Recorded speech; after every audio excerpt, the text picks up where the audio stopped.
So we all have perspectives that we bring, and so that, those are kind of examples of how, right, we're trying to get everybody to the table, right, especially if you're an epidemiologist, found that really funny, right? So the idea here is that we need to speak the same language, and you understand why epidemiologists might spend 8 hours mulling over some question. So that's an example of, very briefly, of the kind of the tools that we would provide, hopefully, in a way that would be able to allow us to all speak the same language. And that's my language. That's where I come from. But that's what's great about this project is I'm partnering with folks that are more in the social science disciplines as well, and they're teaching me their language and their tools that they use readily when they think about these types of problems. So I'm going to turn it back to Christine again. And so just briefly, these are some of the tools that we will be providing to people through the curriculum project from the social science side of things. And really from the social science side of things, you can use quantitative methods to count things, right? Bean counting, surveys. And you can use qualitative methods. You're interviewing people. You're actually out there participating and observing. Popular epidemiology, something that Phil coined, is this idea of actually really collaborating with the communities, the people who are being affected, addressing the issues that are most relevant to that community. And there are a few different steps to doing this, right? Having the communities doing citizen science themselves, trying to define the problem, trying to remediate that problem through the tools and resources that are available. And then you can also analyze the situation itself. So just very briefly, from the social science side of things, this is the language that we want to help people understand as well when we're bringing together these various pieces.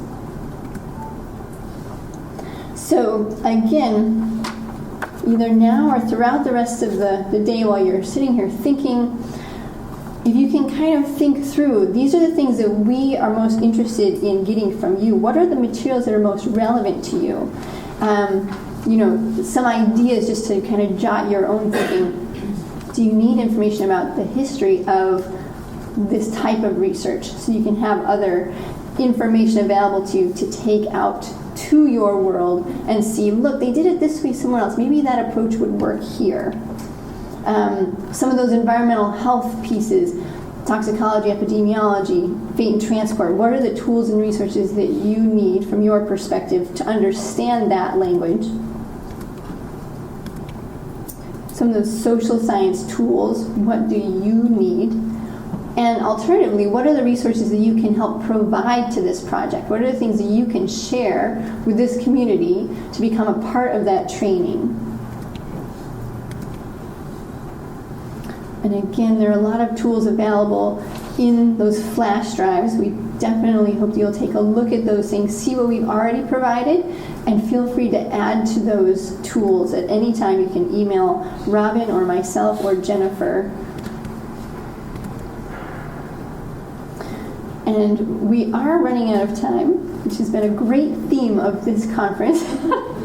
It's been so stimulating. What are the resources that you need? I'm just going to run through these quickly to kind of get you thinking about the things that we're interested in doing. Okay, Phil's given us the go-ahead. We're good. We're still okay. What are those tools? What are those methods? What is the funding that's available? What is the funding source that you have used in the past, if you're willing to share that with us? Where might we look for funding elsewhere? Because that is one of those key things that we need to be able to support this research. How do we find that funding? How might we join in collaborations that can provide funding from all these different areas that would be most beneficial? And in what ways have we identified collaborators? Some of these questions that we're hearing from our community organizers, how do we find those people who are interested in collaborating? And alternatively, from my perspective, how do I make sure that I'm reaching the right community members? So here's a brief overview of what we have put together so far. Again, just kind of giving you an overview of these are the tools that we know we want to provide. What is missing here? Identifying research question, how to identify collaborators, what are the basic funding mechanisms, how do you navigate IRB, institutional review boards? And so briefly, that first one, identifying a research question. how do you identify the research question, right? It's coming from the community.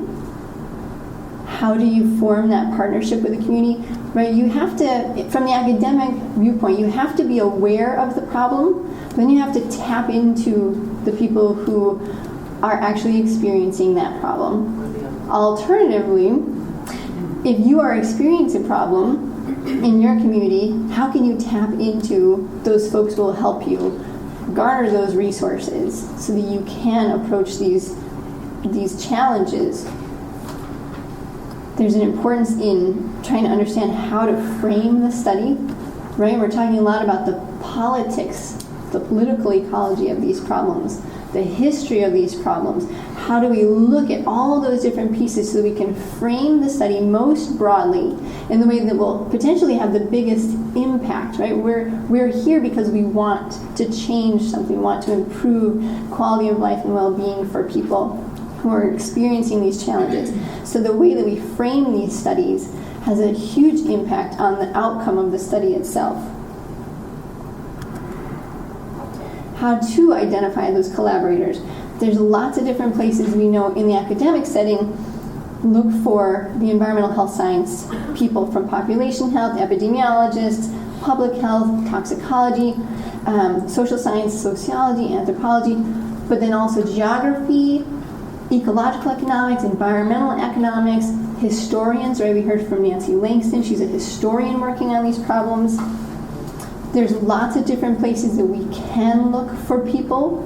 We want to make sure that we are listing all those people as resources for this community, and then looking for those interdisciplinary collaborative centers that are set up for this type of collaborative research from the beginning. Of course, there are those agencies. How do we find the local agencies, state agencies, federal agencies? How do we work with the Native communities and the groups that they have? So there are lots of different opportunities for building these teams.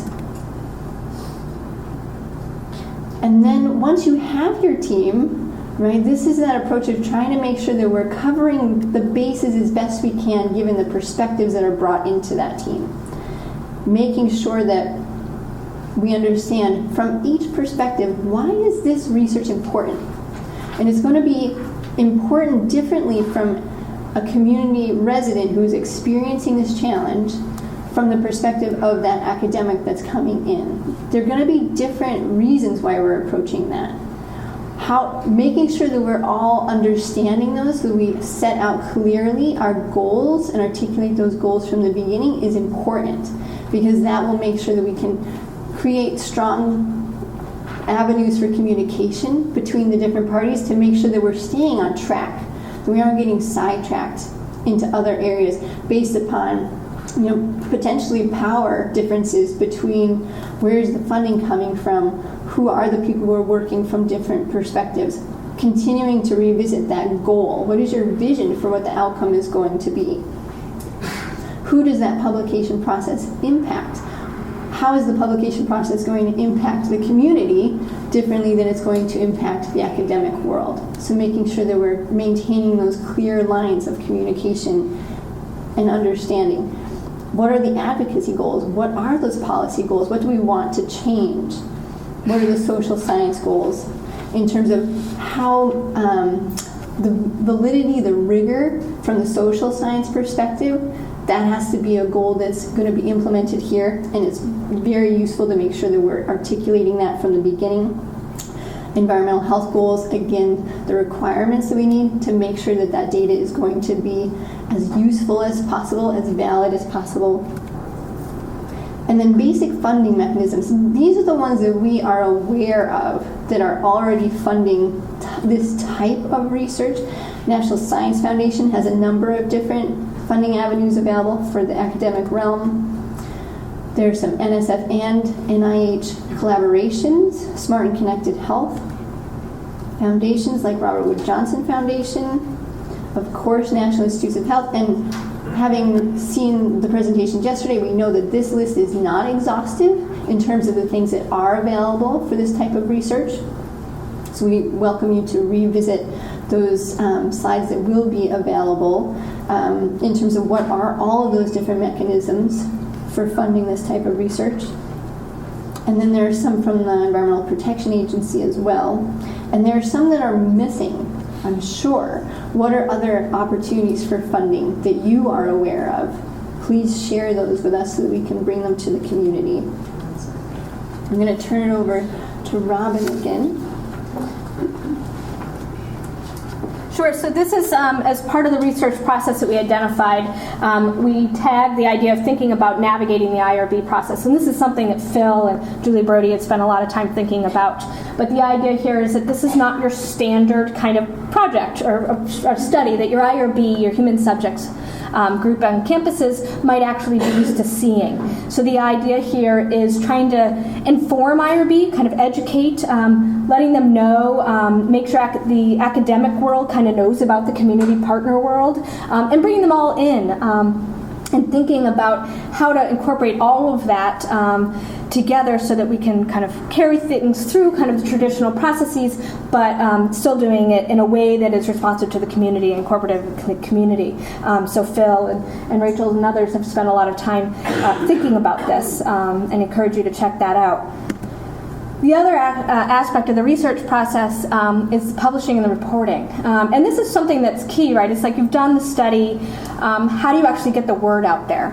And so as an example, thinking about how to publish this type of research, I actually went to Silent Springs. Our own kind of experience in this is working very closely with Phil Brown and Rachel Mello-Frosch, is thinking about the California Household Exposure Study that we've conducted. And just as an example, we've had a variety of things that have come out of that in terms of the publication. So we're publishing the scientific results in things like environmental science and technology, right? The findings about the flame retardant levels in homes, the levels of semi-volatile endocrine disruptors in homes as well. So we're publishing these in kind of, ES&T, environmental science and technology kind of spaces. But it didn't stop there, right? You can translate these, see them further to hit more audiences. This is something that was published in the AJPH, the Association of the Journal of Public Health. Did I say that? American Journal of Public Health. And so this is the idea here, is that you're bringing both the science and the community perspective together in one publication, and that can be quite powerful too. But also thinking about then the sociological sides of things. So this is something that was published in the Journal of Health and Social Behavior, for example. It's the same project. It's this community-based project that we conducted in Northern California, looking at exposures in proximity to a very large refinery there. But you can see you can take multiple angles here and publishing as authors that are both, come from the EH discipline and the sociological discipline, and coming together to publish together in these different disciplines, in these different areas. And this work, we can extend that. Phil kind of wrote more of a let's sum it all up kind of thing, the success of the community science perspective in the Northern California Household Exposure Study. Again, bringing in multiple disciplines, even the community partner, where Jessica was our actual community partner on the ground, and publishing together to really reinforce that in very different places. And also the way to try to translate and put those results back, give the results back to the community, right? It's this right to know aspect. And this is something that Phil and Silent Spring Institute have spent a lot of time thinking about, right?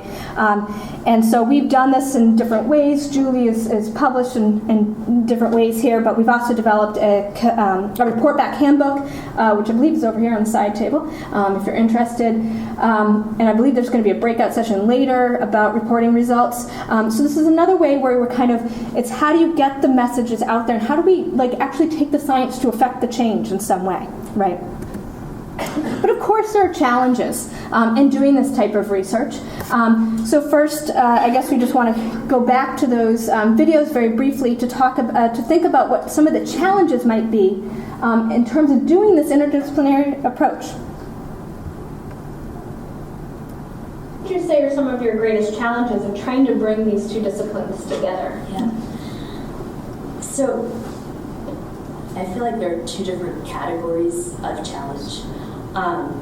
One is finding the opportunities to build relationships between the two disciplines, right? Because I think there's a tremendous amount of work that has to be done so that people understand each other's perspectives, so that there's trust, so that there's an acknowledgement of the fact that disciplines produce knowledge in different ways and on different scales. I'm thinking in part of the model of the lone social scientist, doing her work as opposed to the large collaborations that we see in the sciences.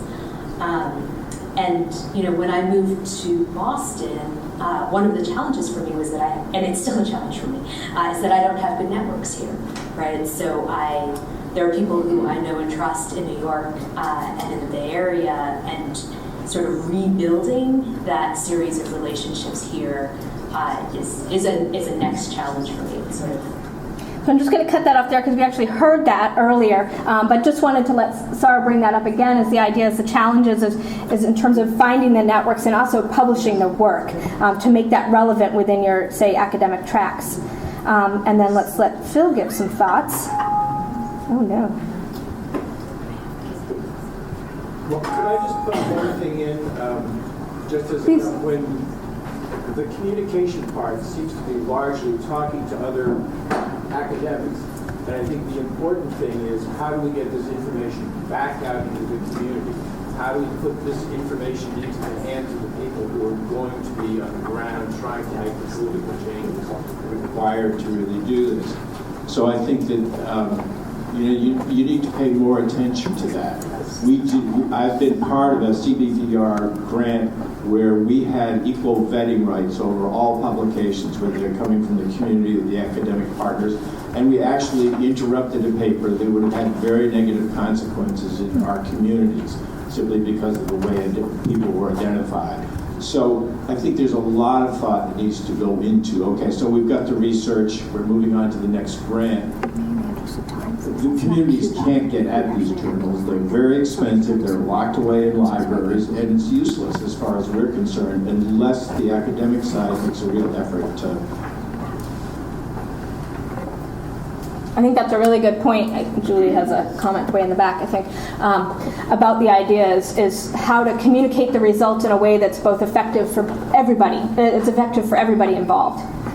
Yeah, so Robin is totally on board with that, and I was actually sitting in the back hoping the next slide after the individual report back was going to be about news media and community meetings. The work that she showed published in Environmental Science and Technology was also reported in Consumer Reports and on NPR and ABC and San Francisco Chronicle.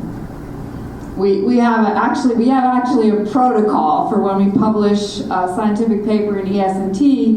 We have like a checklist of all the other things that you do to notify, like community partners are usually co-authors, or maybe always co-authors, so they've already seen it. But other advocacy organizations who are working the same general space, like people working on chemicals policy reform across the country, or goods movement, or like whatever is relevant.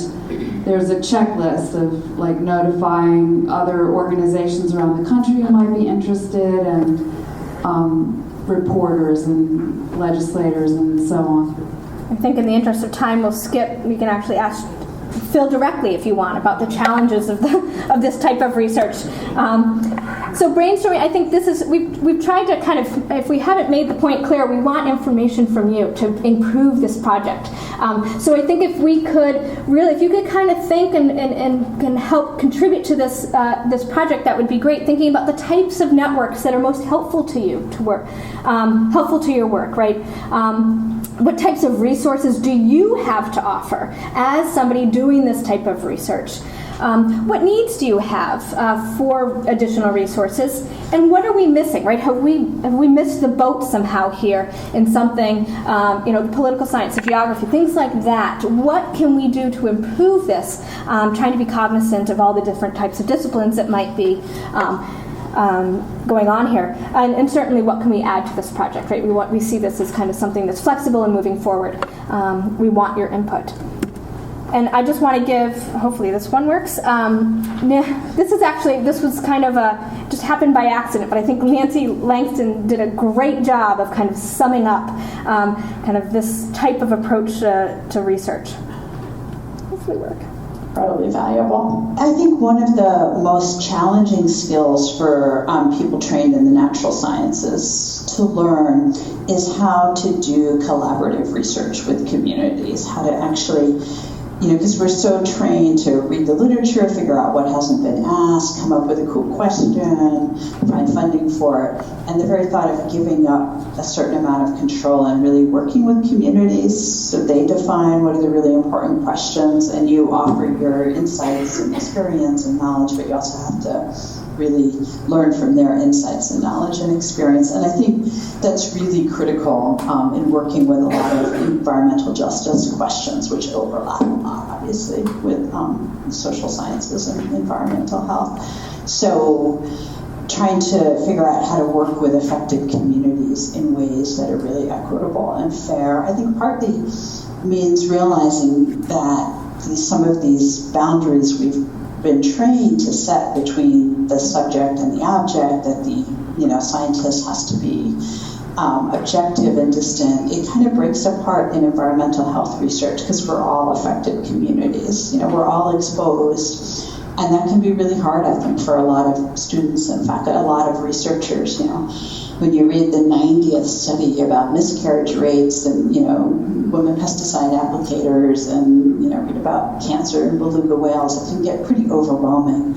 And so trying to realize that maintaining that distance is often not going to happen, and yet figuring out a strategy for really listening to the concerns of communities, but also integrating that there are a lot of really troubling questions in environmental health social research, because there are a lot of troubling social patterns and processes in the world. So figuring out how to stay strong and do good work is challenging, but the communities often have a lot to offer with that because they've had to figure this out over centuries. But I think just recognizing that there's a lot of grief involved in doing this work and coming to terms with that. It's like working on slavery or genocide. I don't know how people in genocide studies do it, but they do it. And sometimes a lot of my friends say, I don't know how you can keep working on synthetic toxic chemicals and stay sane. And I actually do believe in many ways where we have a much, much cleaner environment than we did. Partly my current project on Lake Superior, looks at all this, mishmash of toxics from mining and pulp and this and that and deforestation. But the big picture is that 100 years ago, there were hardly any trees in the watershed. That place was so trashed. The fish were dead. It stunk. It was a pit, basically. It was a big mining pit and a big deforested pit. And now it's one of the most pristine looking places in North America. The lake trout are back. The wolves are back. The trees are back. It's a different set of ecosystems, but a lot of things have proven pretty resilient, and I think that offers a lot of hope. So I think that was what's nice about that piece is that she provided not only the kind of nice summary of the complexities and the challenges and things like that, but she ended with the optimism. And I think that's really important as we do this kind of work, is to, in the end, right, we have to be a bit optimistic about what we're doing, that it will make a difference, and fortunately she's seen that in some of her work. So I just want to thank my other co-presenters, right, Christine and Jennifer. This is an ongoing project, and we really, really would like your help. So please, give us feedback. We'd appreciate it. We're giving you some ways to contact us here, and thank you for the great discussion this morning.